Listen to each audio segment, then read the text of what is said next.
David and his cousin are both members of the Yurok tribe, and both of them earn a living falling timber. About 8 years ago, they got a job out by Maple Creek, California, pretty far out in the sticks. It was a 17,000-acre ranch, and their contract was for 900,000 board feet of timber.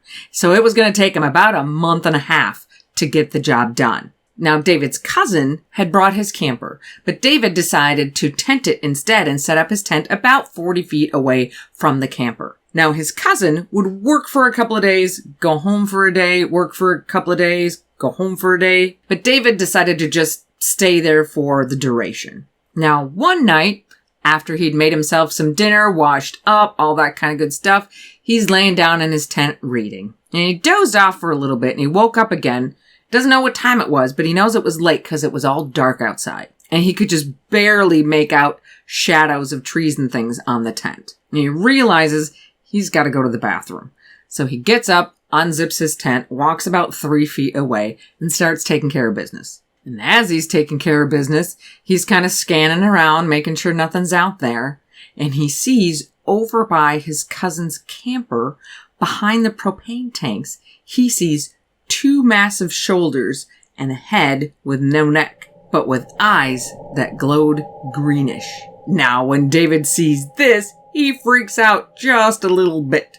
He has heard stories of things in the woods, but he doesn't know how friendly this thing is going to be. So he just turns around, climbs back in his tent, and lays down petrified. When all of a sudden, he starts hearing small rocks or small sticks or something hitting the sides of his tent. He is super freaked out, has no idea what's going to happen. So he is just shaking and is petrified. When right then, he hears the small creek that he and his cousin had set up camp next to starts getting louder and louder, almost to the point of sounding like a giant waterfall, which he knows is not there. Then a gentle voice came into his head, saying, "Don't worry, everything is fine. He's not going to be harmed.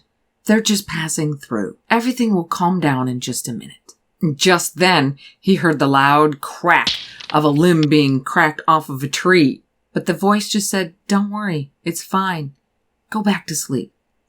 And he did. So in David's opinion, this was a family of whatever they were, with a younger one just kind of messing with him, throwing stuff at his tent just because he was curious. And it was the parents or whoever the other family members were that sent messages to him telepathically to let him know that they were just passing through, that it's okay. And that they created the loud, rushing creek noise so that they could pass through without being heard. And of course, David's cousin didn't believe a word he said.